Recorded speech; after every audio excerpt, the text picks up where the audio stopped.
Thank you very much, Brother Siddiqui. I enjoyed every minute. I visited every cadre.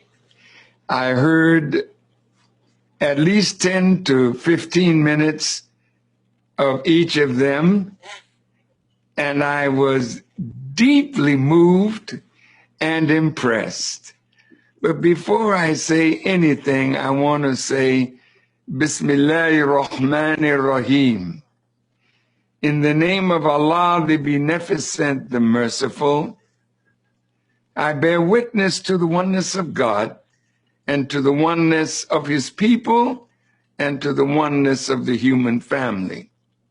I greet all of you, my beloved brothers and sisters, with the greeting words of peace. Assalamu alaikum. To Brother Siddiqui, Bob Law, and Brother J, Dr. J.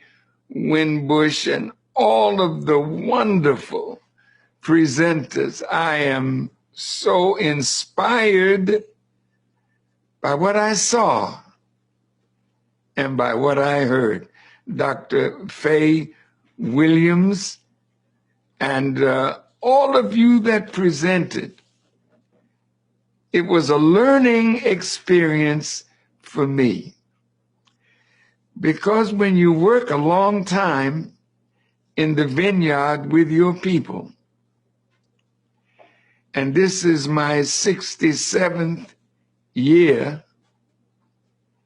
working in this vineyard, and I read once in the Bible, cast your bread upon the waters, and after many days, you see it coming back to you. I thank Allah for the Honorable Elijah Muhammad. I thank him for what he gave to me to give to you and to our people throughout the world.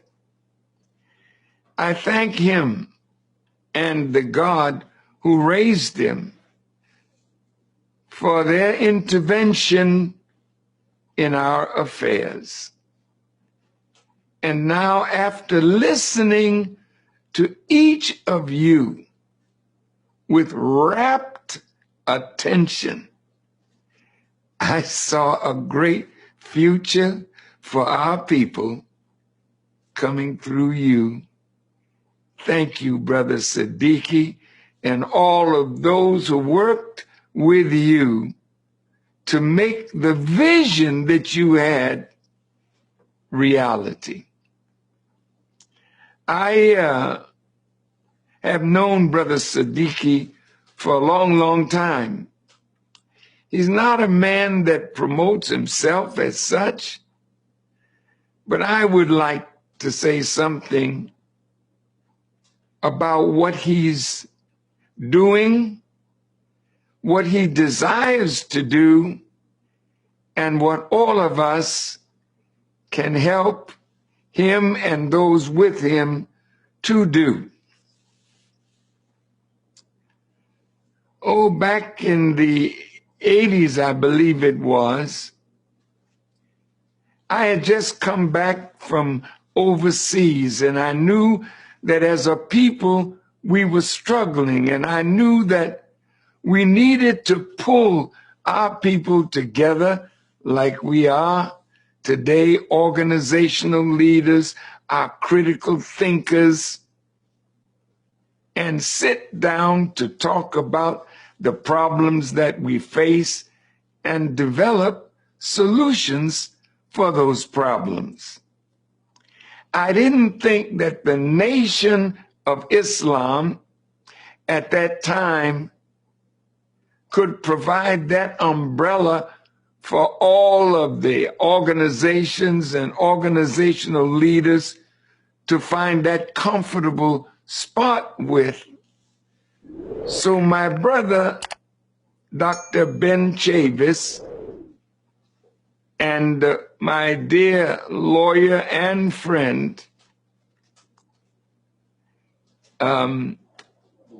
Lou Myers, had become the two principles of the NAACP. And since I was nurtured by reading the writings of W.E.B. Du Bois in the Crisis magazine that my mother nurtured me with, I felt that the NAACP could be and should be the one to call our leaders and organizations together. And I broached the subject to Reverend Dr. Ben Chavis and Lou Myers, and I asked them would they do it. And they did it, and the NAACP hosted Black organizations, Black leaders, Black historians, Black thinkers, and we met in Baltimore, Maryland. And out of that meeting, a new organization was established.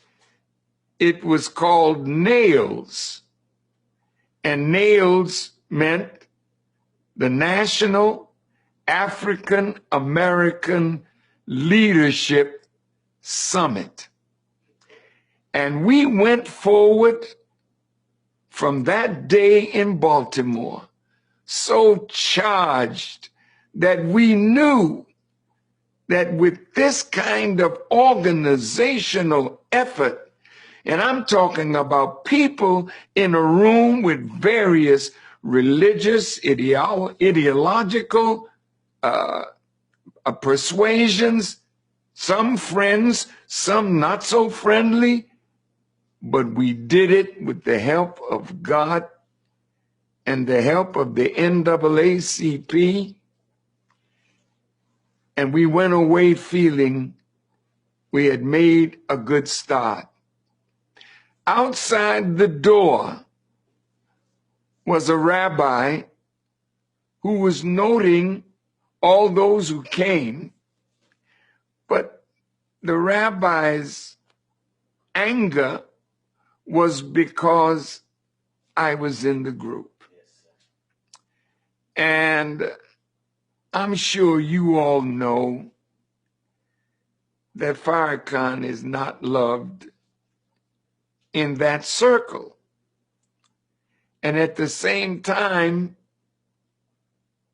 they hated the fact that all these Black leaders and organizations were in one room, and Farrakhan was in the room with them.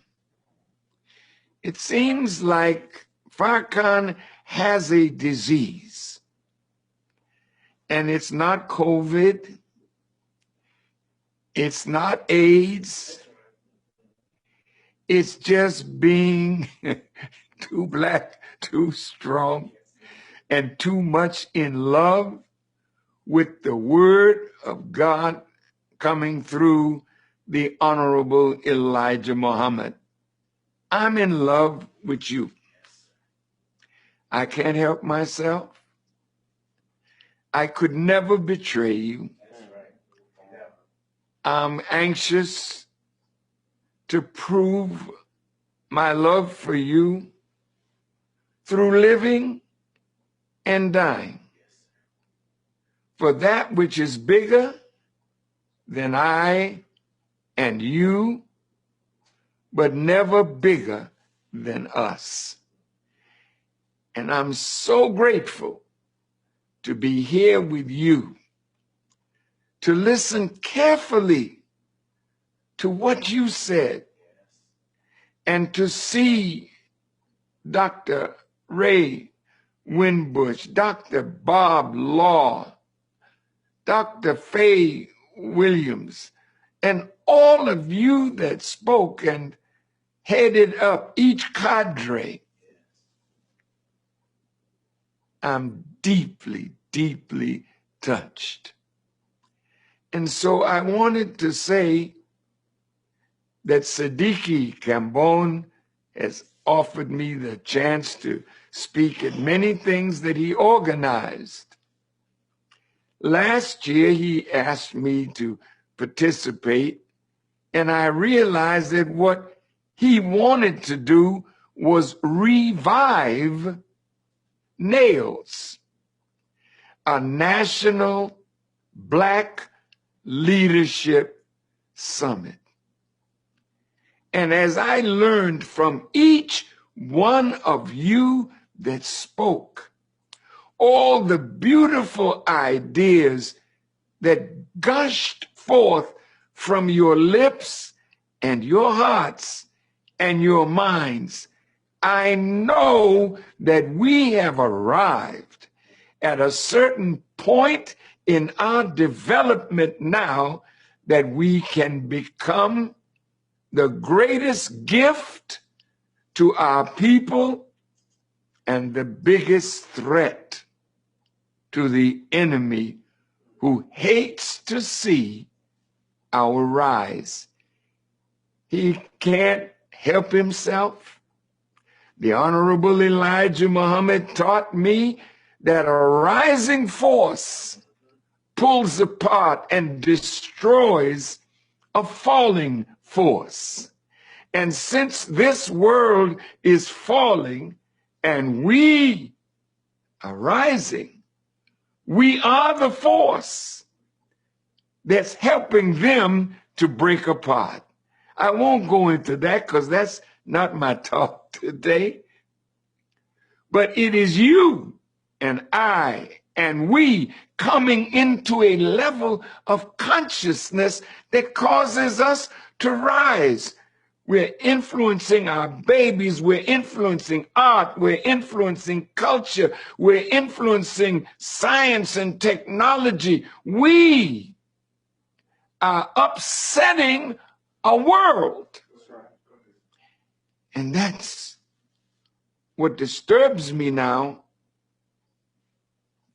because the enemy sees in his fall and our rise that the end of white supremacy and its power over people of color is come to an end. And so what is his mind? What is he thinking? Over our beautiful planet, he has ruled 9/10 of it. And the other 10th doesn't know that he got them too. He's mastered religion. You can say you're a Christian, but he runs that. You can say you're a Jew, he runs that. You can say you're a Muslim, he runs that. You can say whatever you want to say, but he runs it all to our detriment. And as long as we gave the energy of our talent, the energy of our being to his world, he thrived. But today, what I heard from you, no, you want to give that energy to your beautiful black self. When I heard my sister talk about how somebody just took them in the house and showed them how to sew and showed them how to knit, and others, you don't need your enemy, you need God and yourself, and we need each other. So now we are in danger. We've been in danger for a long time. When I first became a Muslim follower of the Honorable Elijah Muhammad in 1955 and came into Mosque number 7 under the tutelage of Brother Malcolm, there was a book out then called We Charge Genocide. And Brother Malcolm had us to read that book. Brother Malcolm had us to read J.A. Rogers, 100 Amazing Facts about the Negro, from Superman to man. And he had us reading economic books. He had us thinking on another level. And anytime we begin thinking and learning to love ourselves, the end of his world is nigh. So when Nails got started, and I think the rabbi's name was Rabbi Saperstein, who was outside watching us.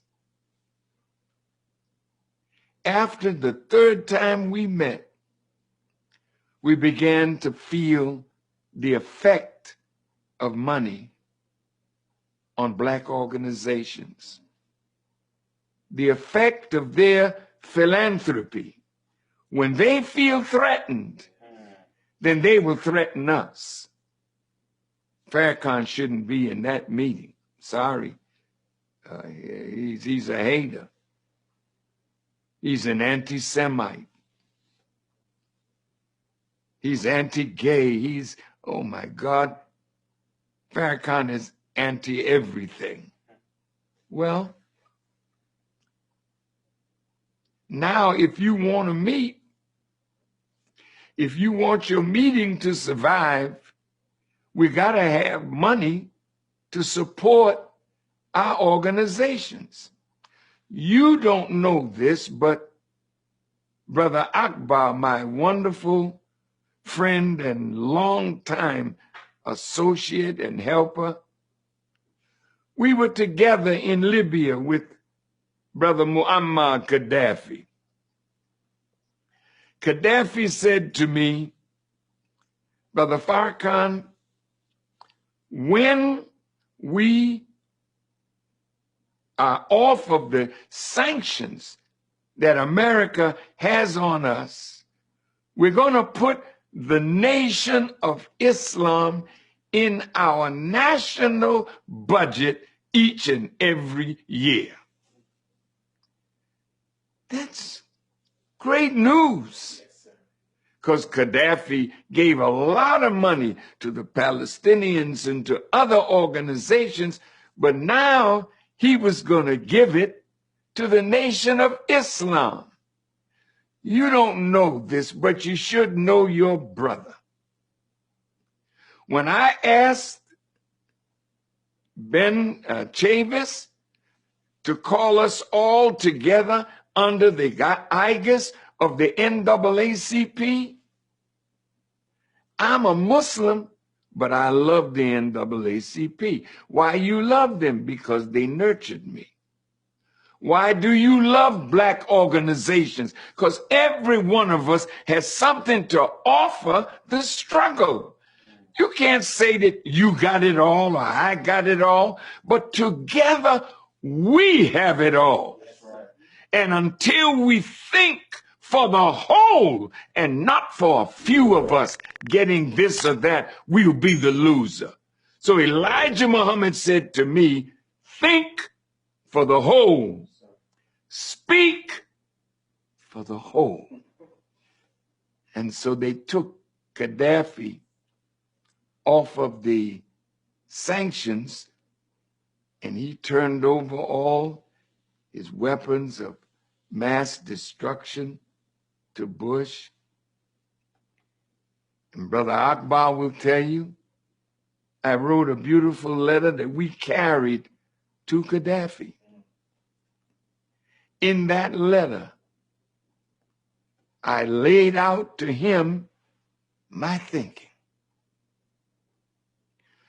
I know that the NAACP could be more powerful than it is if it didn't depend on outside forces to give money.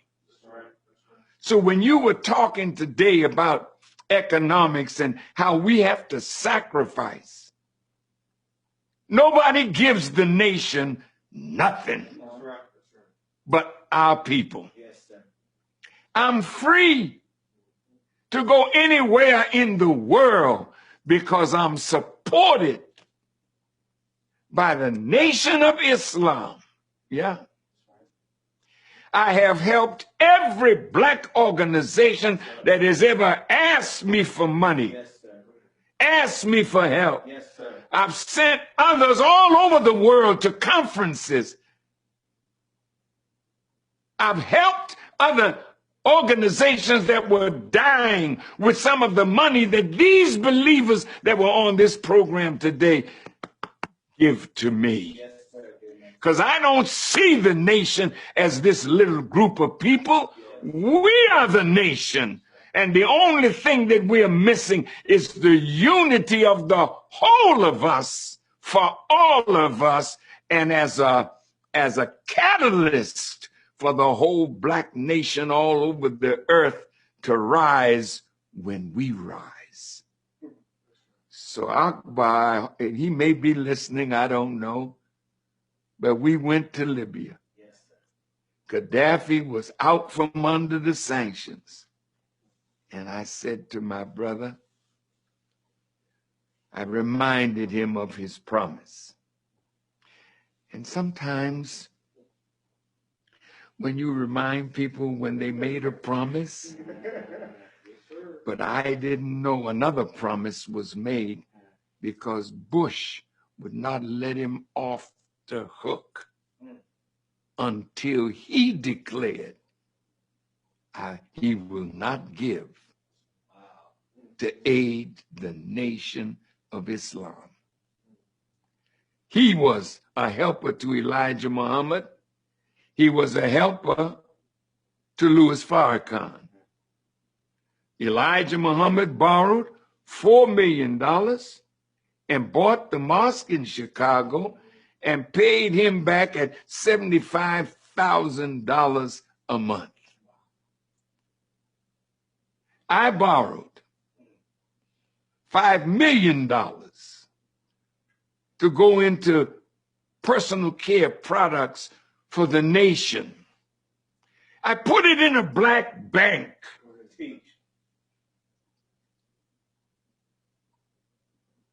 I went to black companies. Come on, let's build these personal care products.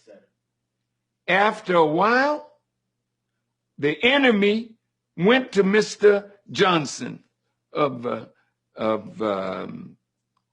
great Johnson Products and told him that if you did anything for Farrakhan, we'll take all your products off the shelf. Do you know the enemy? Do you really know the enemy? Do you really think he's happy to see what you're doing today? Do you really think that he will not hesitate to destroy us when he sees his end in sight? So my concern today is not the beautiful thinking. My concern today is, do you really know your enemy? Because some of us fell out with Elijah Muhammad because he referred to the white man as the devil.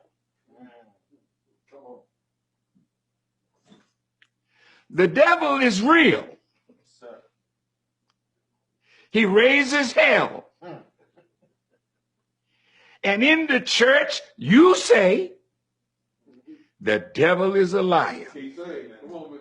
And ever since we've been in his hands, he's told us nothing but lies about ourselves, nothing but lies about God, lies about our people in Africa, to keep us all divided against ourselves, and we are still sick from his poison.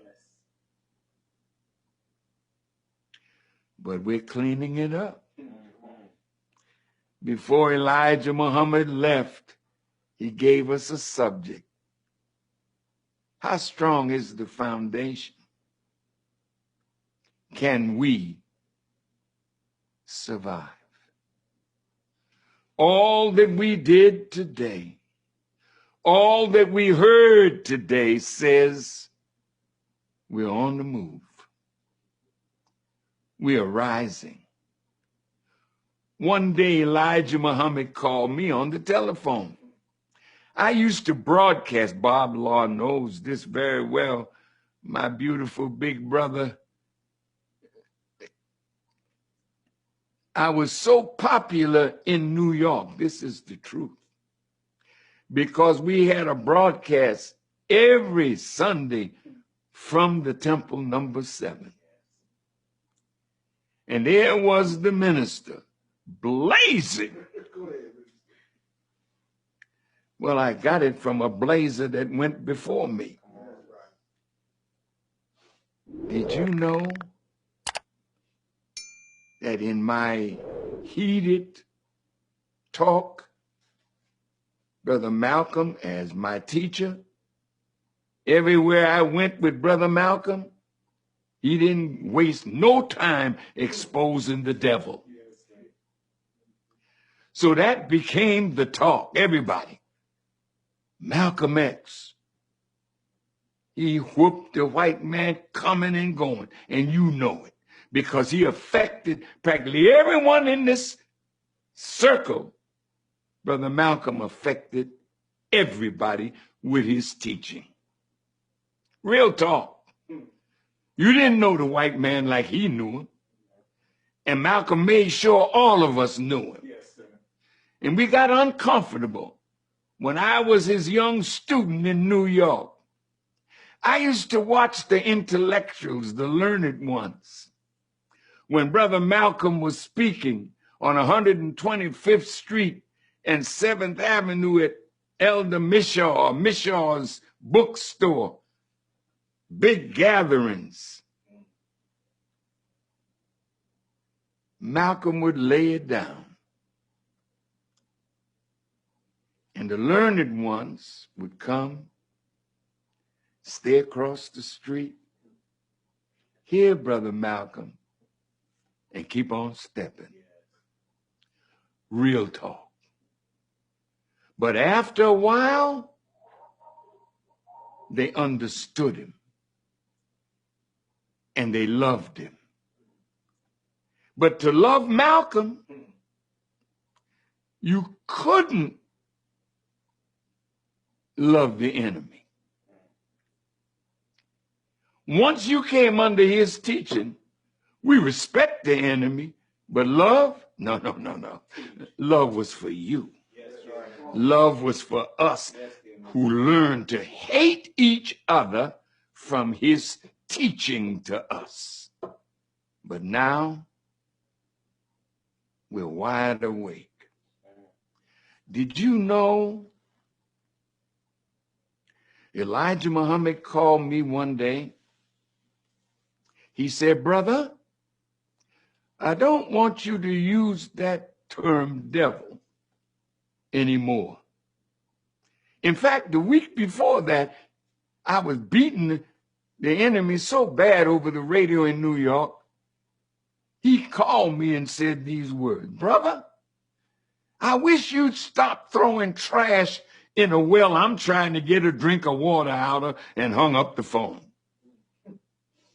I said, well, I was just teaching the teachings.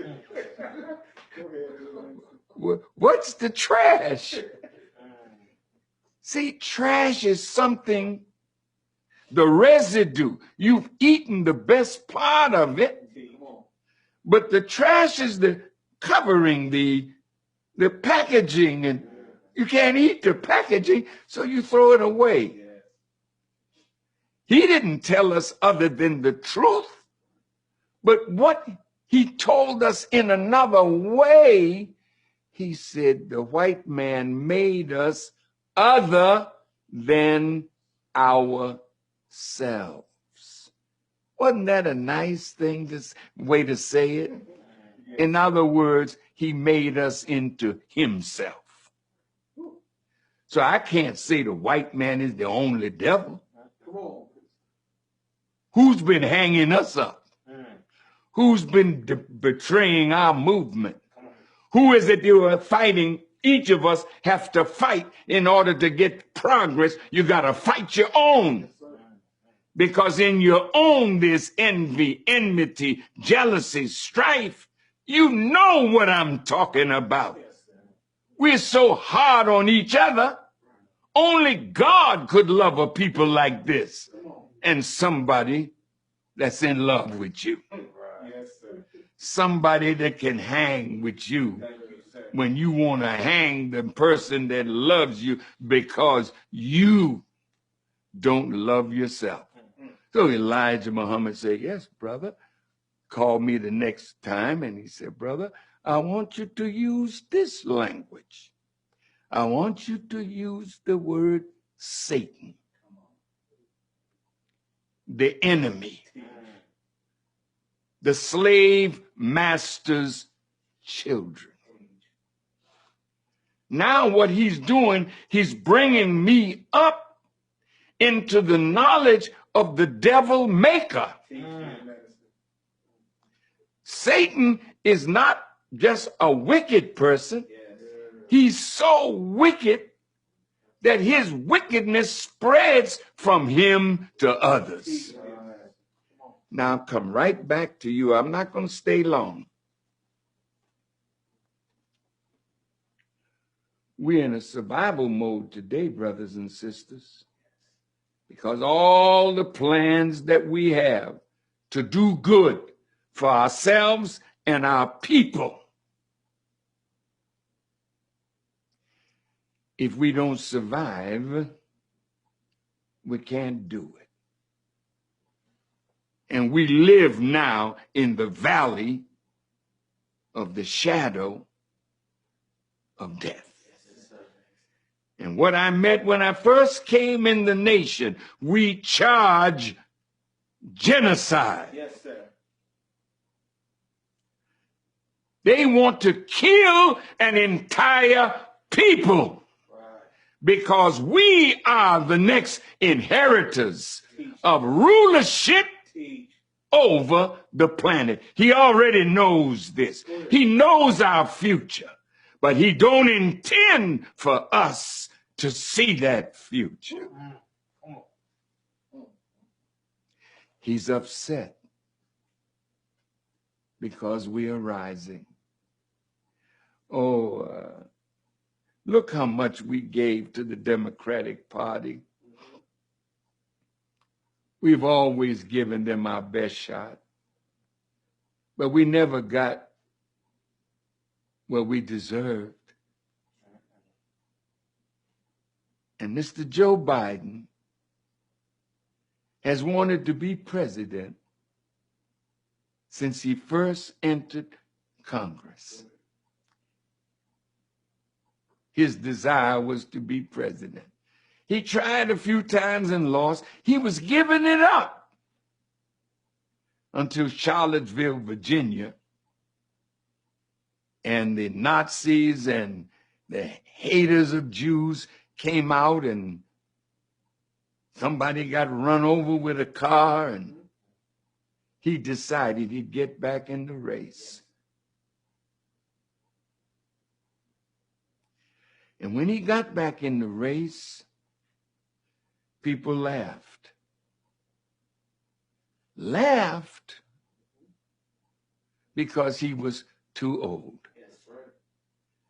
Laughed because he's the oldest man to ever become president of the United States. But when he went to South Carolina, our brother,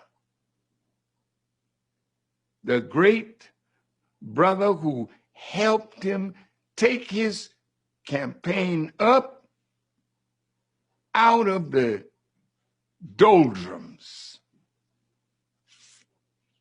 You know who I'm talking about. Congressman Clyburn. And from that day, his campaign kept going up, up, up, up, up.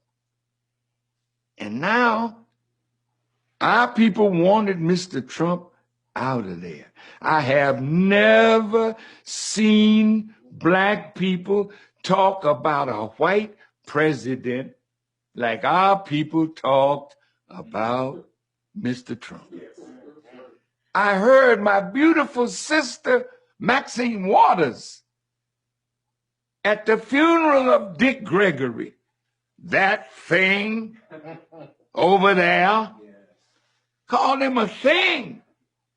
And the man, when he became president, our brother from Georgia, the one who just passed away recently, John Lewis, didn't even recognize him. Said he's illegitimate. Right? Do you remember that? Y'all remember that? You can check it out.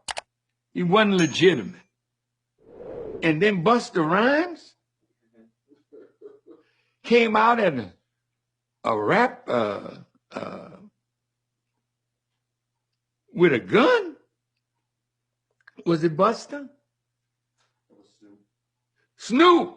Snoop shot the gun at him, and Busta called him the Orange Man.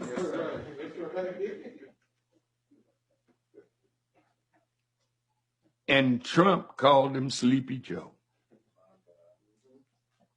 The biggest slap in the face to Trump was when the man he called Sleepy Joe became the president-elect of the United States of America and called a black woman to his side. She ain't no lightweight.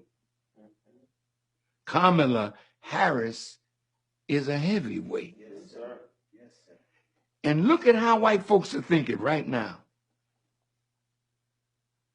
She's a heartbeat away from being the first black president. Yes, sir. If he dies while in office, so white folks are upset. That's what I'm trying to tell you. They see our rise. Yes, And we are witnessing their fall. yes, And now we have to survive because the death plan is in motion. What is the death plan? Teach them. You say, well, black folks are the most prone to the COVID virus. Why is that? Because of the comorbidity conditions, diabetes, heart failure, obesity. Name all the comorbidity problems. We lead in that. Yes, sir. But let me ask you this. How did we get in this condition? Come on. Come on.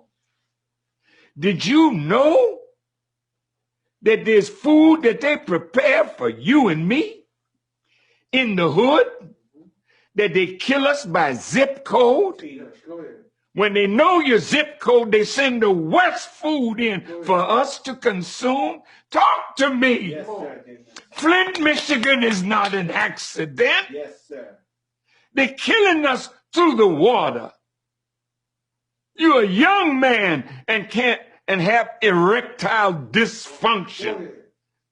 I'm not meaning to be vulgar, but our old folks died with the ability to make a baby. Yes, sir. You need pills. You're already on death row and don't even know it.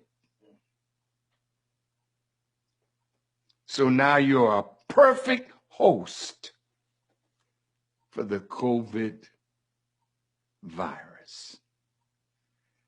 And that's why it's killing us. But it's not that we don't have the means to do that. We don't really need a vaccine. We need more vitamin D. Hey, brothers and sisters, I have my African sister talking earlier. We're talking about our people in the Caribbean, in the little island that my mother is from. I think they had 15 deaths from the COVID virus. Do you know why the virus is not hitting the Caribbean like it's hitting America and Europe? Because we live in the sun. Yes. The Honorable Elijah Muhammad told me that in the sun there are billions of vitamins that you can't get in anything that is created except through the sun. So when you live on the inside and don't go out in the sun, have no love for the sun to lay in it and bathe in it. My teacher taught me, take a bath at least once a year in the sun. Go someplace where you can take your clothes off and turn again. And when you've turned enough, your body has accepted billions of vitamins into it. And when the day of disease comes, the vitamins rise up to defend us against disease. That's why in the Caribbean, they're not worried about a pandemic down there. So is it time for me to go, right? Huh? Oh, well, I don't want to belabor this point. But now we are so frightened over this COVID. Now they're getting us ready for the vaccine. Brothers and sisters, do you believe that Satan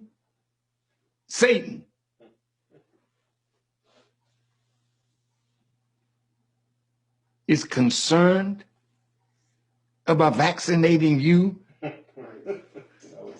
about this thing here? Come on, brothers and sisters. You trust him. After all that he's done to destroy us, you trust him. And your trust is sickening because you love your enemy and you hate yourself and your friend. How could you allow him to stick a needle into you saying he's helping you? Teach. Well, we have black people that are in the trials. They're in this part and that part, and they're telling us it's okay.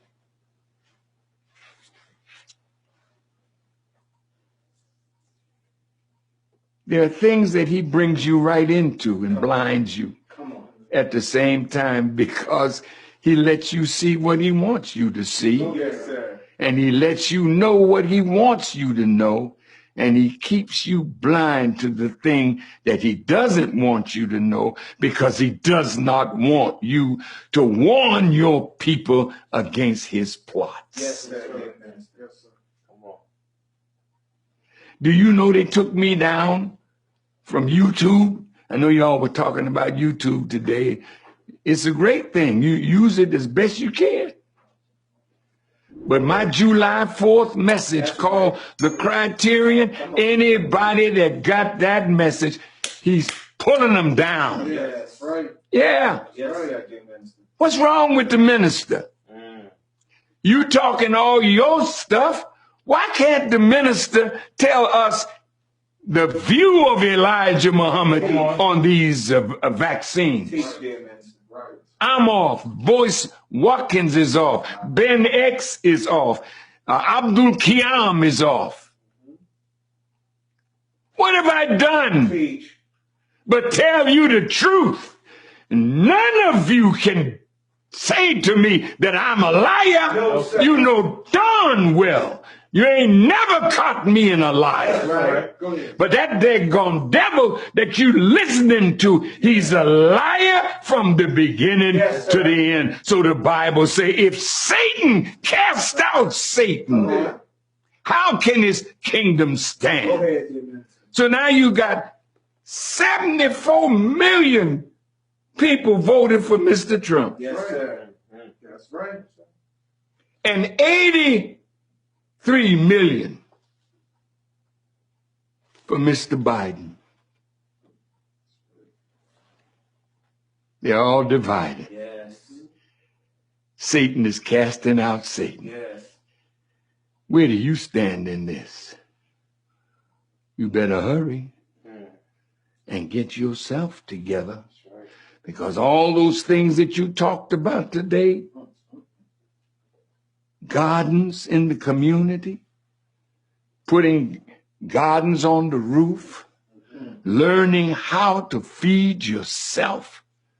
Because if you grow the food, you know what's in it. That's right. Did you know that corporate America has bought up tens of thousands of acres of land? And do you know that they've made so many atomic weapons that the residue of the atomic weapons they have put into steel drums and buried it in the oceans? 30 years ago in the Sudan, the president was called Numeri. And he got a deal with America to take some of the drums and bury it in the sand, and they would get money. Did you hear me? Now the drums are being compromised by the power of water. So this stuff is escaping into the water, poisoning the food that we get from the water. And he's got now residue, they call it toxic waste. Did you know that they've put toxic waste that is from the nuclear waste over large tracts of land? Do you know that they're growing food under soil that is toxic, poison with nuclear stuff? Did you know that the food that you're eating is killing you? Did you know that the water that you're drinking is killing you? You like to eat fast food? Fast food is death food. You don't know. I mean, you trust so much your enemy, and you're so fearful of a man that will tell you the truth. You will listen to me, and then you go back to being the same person. Yes, sir. Ain't nothing that you've talked about that I haven't taught on. That's right. The depth of it. Yes, sir. You don't know me. Teach. Come on. You might listen to one thing here, one thing there. Farrakhan, my man. Farrakhan, oh yeah, Farrakhan, my man. Yeah, I'm your man. Teach them, man. I've been your man for a long, long time. Yes, sir. But what do you do with your man? You listen and you go on about your business. You listen. You have meetings. Do you think when they had these meetings with all the leaders, do you think they invite the nation? Well, no, Don't let Farrakhan come up in here. Because if Farrakhan come up in here, white folk gonna give us a problem. Well, they giving you a problem now, and it's gonna get worse. You can't throw me away. No, sir. Even if you want to. Come on. God ain't gonna let it happen. Yes, sir. So I think I should get ready to go. I got 10 more minutes. Teach, dear minister. Look, beloved family, all the wonderful things you talked about today,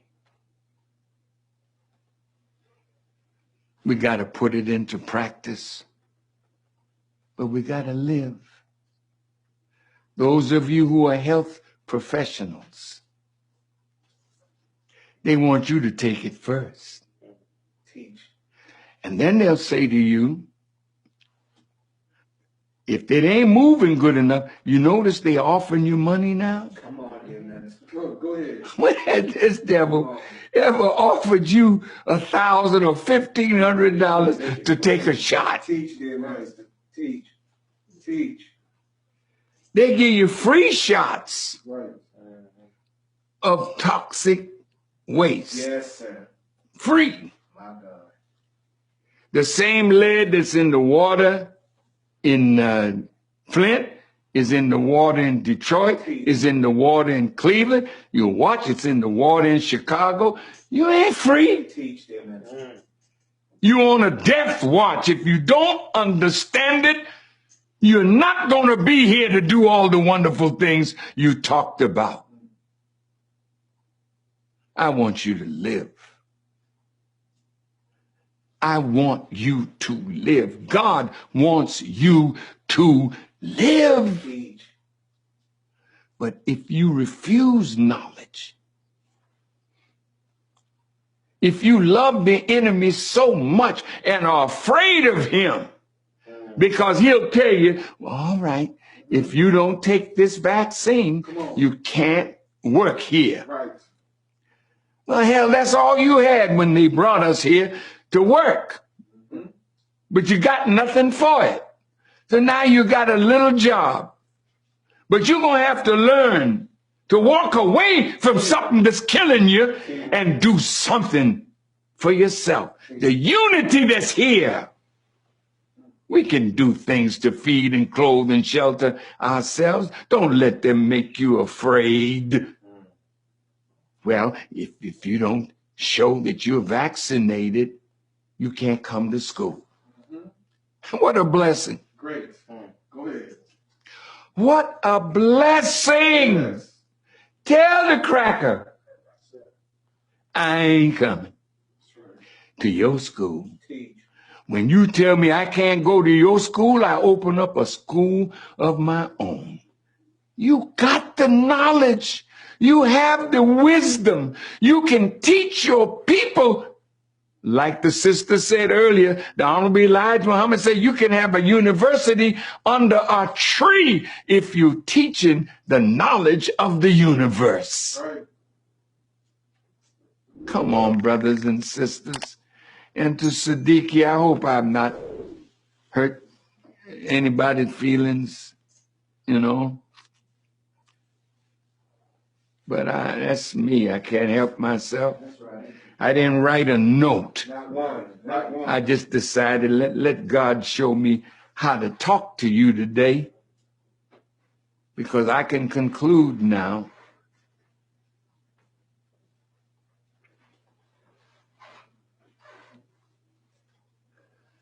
Mr. Joe Biden told you, because we backed him,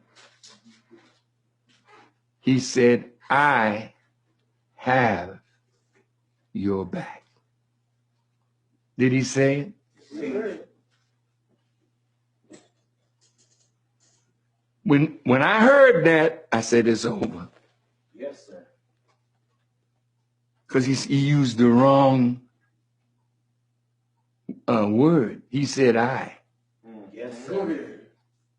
And if you remember the conversation between Franklin Delano Roosevelt and A. Philip Randolph and the Negro leaders of that day, they laid out a tough thing at the president's table.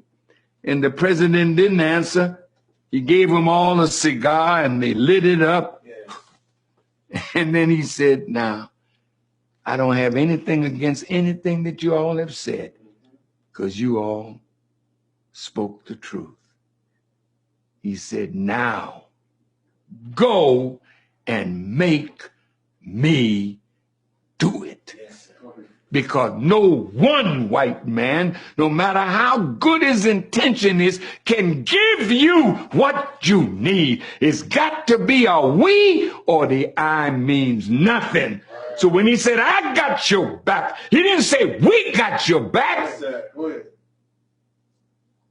He means good. Yes, sir. But meaning good ain't gonna save the day. Yes. You gotta mean good for yourself. We gotta mean good for one another. I'm in love with you. I can't help myself. I'm slowing down now,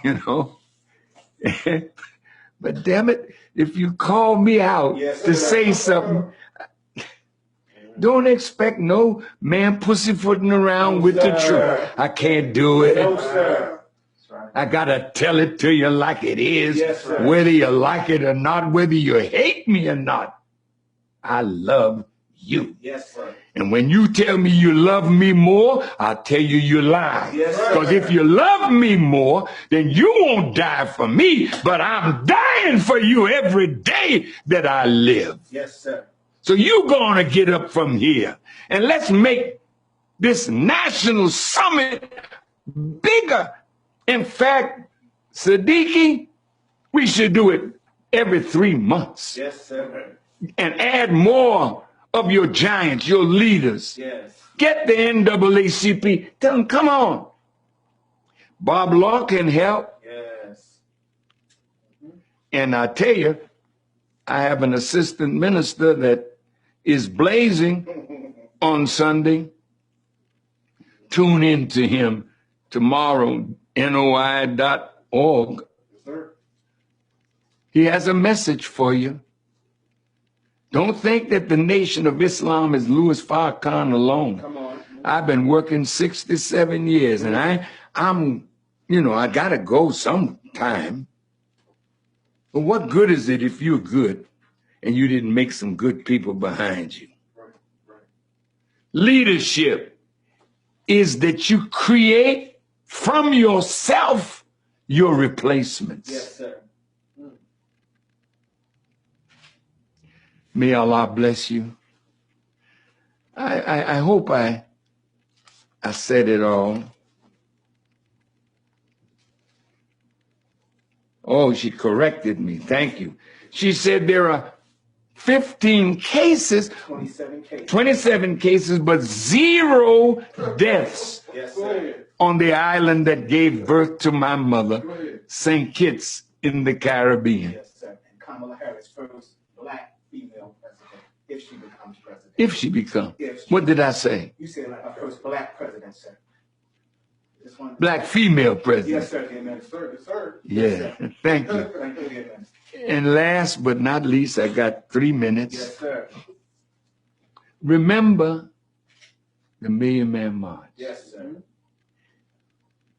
It took all of us working together to make that great, great day. That's a template. Yes. Yes. For how we can do what we need to do. Reverend Jackson was not with the march at first, bless his heart. Yes, sir.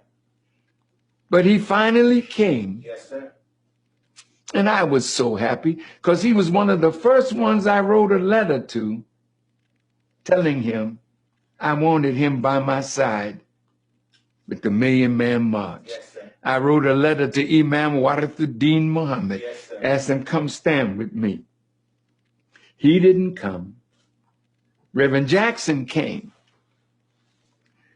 In my hotel suite, Reverend Jackson asked me, Farrakhan, how long can I speak?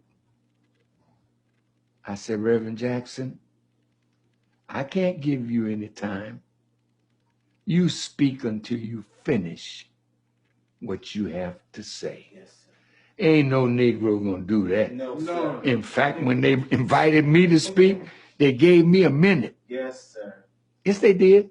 Sir. I took 5 extra. Yes, sir. And they were trying to pull my coat to sit me down. Wow, sir. And in those 6 minutes, the Washington Post said, my speech that day on the 20th anniversary of the March on Washington was the speech that carried the day. Yes, sir. Look, beloved,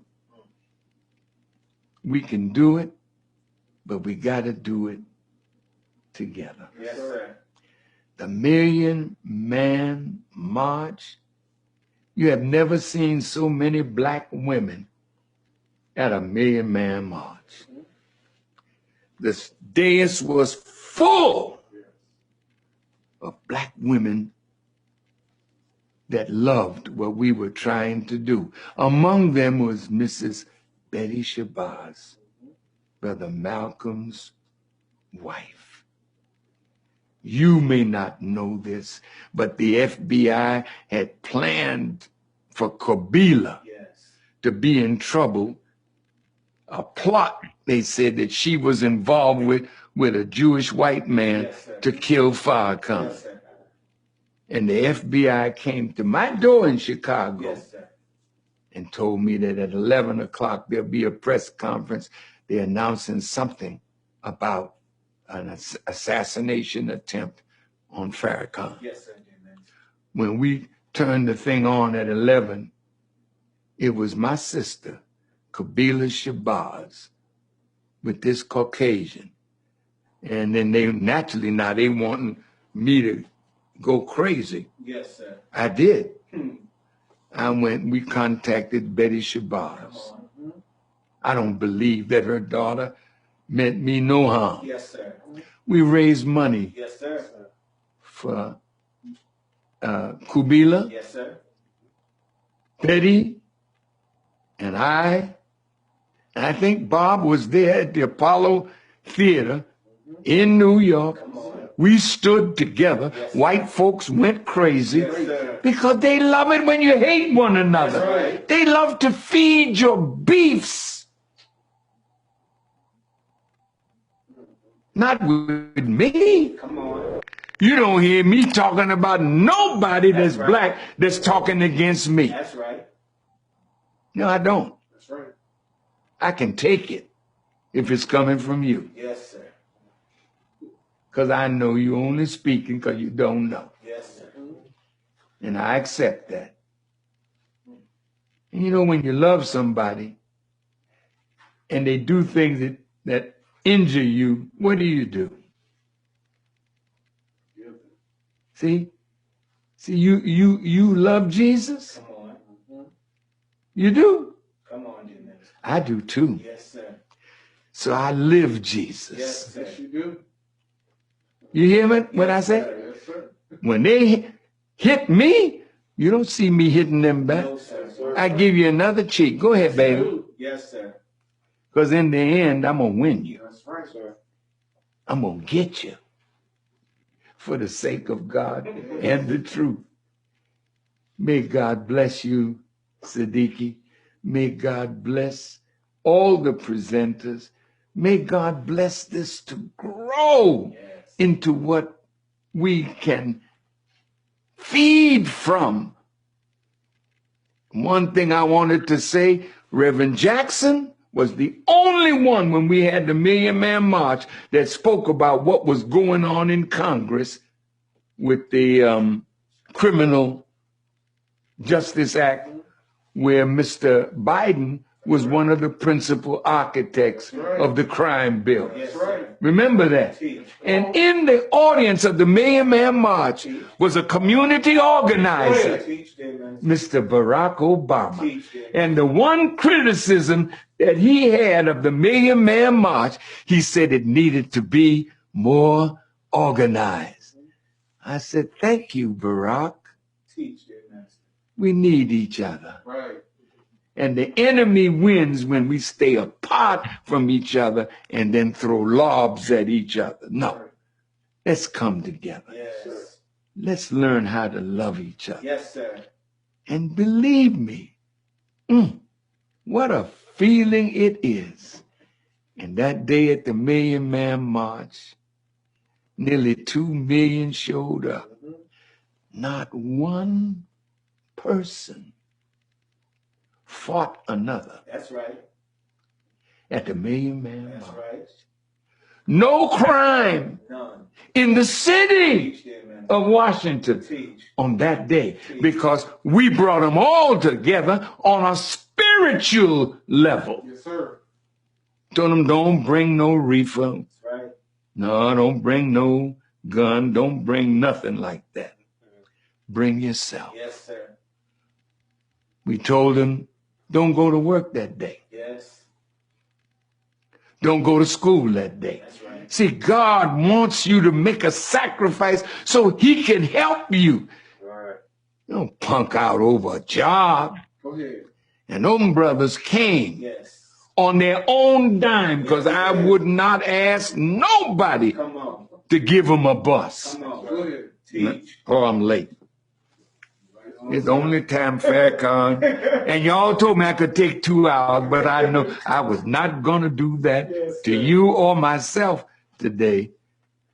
Getting up in age now, and I'm enjoying growing old, and I still have so much juice left. Yes, sir. I don't want to blow it with a 2-hour speech. Yes, sir. Amen. So look, I love you all. Love you. Have a wonderful day.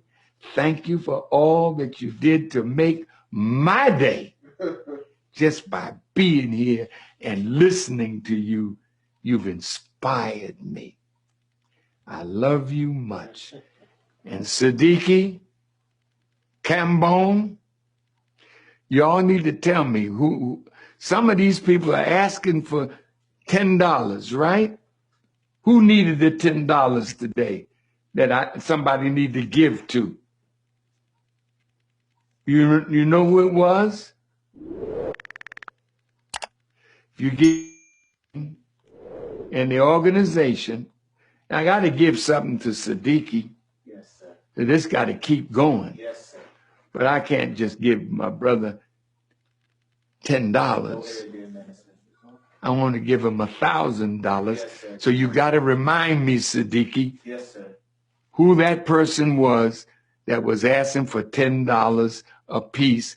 And there were 90 people with $10, and that was almost what? In that workshop, sir? Yeah. Economic development, sir. Yeah. In that workshop. Okay. So thank you again. May Allah bless you. Assalamu alaikum. Wow. Alaikum salam, minister, sir.